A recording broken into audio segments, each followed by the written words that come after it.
Hello. This evening I'm in bed, very tired of the working day, so I'd like to discuss with you about my Hunty haul. Usually I select for you the best new releases, but today all the products that I will mention, I will not buy them, and I will explain you why. First consideration is that all of us makeup enthusiasts end up having the same things. We end up buying all the same stuff, right? I tend to customize my collection, depot and rearrange things. And I've learned over time that that is actually the epitome of luxury. I have a specific aesthetics, and I think that each one of us has developed his or her taste, and that should be reflected in our style and in our collections. Uniqueness is also an aspect of luxury. I'll start with Hourglass. Nowadays, all YouTubers that have received these palettes in PR are starting saying all good things about the new holiday releases by Hourglass. The usual 6-pan palettes that have a variety of bronzers, blushes, finishing powders, strobe powders. This year I will skip them. Last year I purchased the palettes, but this time around I will skip them. First of all, I don't like too much the format. I think the pans are a little bit too small to be able to use the face powders without mixing up the shades. I'm actually planning of depotting the 3 palettes from last year, and when I do, I will share with you the process. What I think this year collection is lacking is a cool tone bronzer. So nobody will tell you that because, they want to receive more products for free. But my honest impression is that those bronzers, all of them tend to be very warm.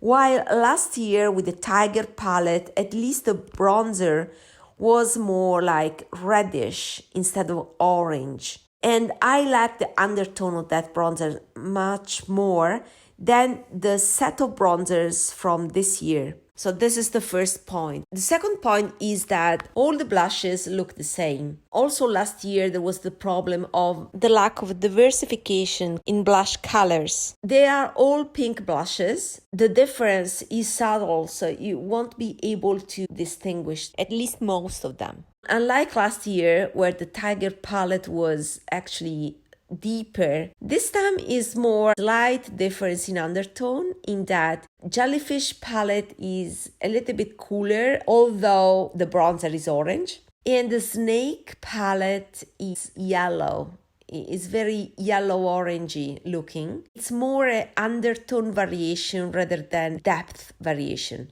So I just purchased the latest Suqqu release, not the 20th anniversary. I mean, the fall collection that you can buy already since a month ago if you live in the UK or US. But for us in Europe, the Suqqu collection has landed these days at Cult Beauty. I was actually impressed by how much I spent. I spent too much, in my opinion. I purchased the palettes, the primer, and 2 liquid eyeshadows. It was almost 300 euros. I usually don't skip Suqqu releases because Suqqu is my favorite brand, but with 4 or 5 releases every year, it means that I spend 1,500 euros just for Suqqu every year, and it's too much, guys. I'm starting feeling unconfident to spend such amount of money on frivolous things. I'm kind of disgusted today. Okay, let's switch to the other thing that I won't buy. Let me talk about Guerlain. The meteorite packaging is very nice. I may purchase the meteorites,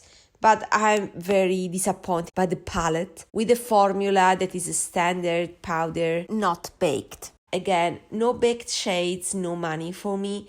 It's the same rule that I set for Pat McGrath. And then Cle de Peau. When I saw this collection, I said, oh yes, I want to purchase that. It's so beautiful. But then I started thinking more rationally, and let's do it together. The quad. The quad has the usual overspray that Cle de Peau has for the holidays. Once the overspray will be gone, I'm left with those warm shades. Orange again. What would I do then? I think I will forget about this quote, and therefore it's much better for me to skip it. I will leave to other people. Too expensive for this color story if I'm not going to use it. And then the highlighter. I purchased the highlighter last year. I haven't used it. The reality is I'm over highlighters. I don't think they are flattering on me, and if I want a glossy cheek, hydrated looking cheeks, I just hydrate them with skincare. I don't understand the highlighter concept anymore. I mean, it is old-fashioned to me, unless you use a matte foundation. And then the Suqqu 20th anniversary collection. I'm still tempted by those face powders, but I think I will skip this altogether. I don't see any uniqueness in color stories. Plus, the face powders seems glittery, and that keeps me away from them. I don't like when creams and powders are combined, because in these anniversary palettes, there's also cream pan. I don't like that. And I don't like the colors. They are too warm again, too pink, too orange. Not for me. So what do you think about these new releases? Have you planned to buy anything of the stuff that I just mentioned? Let's discuss together. So see you in my next video. Bye bye.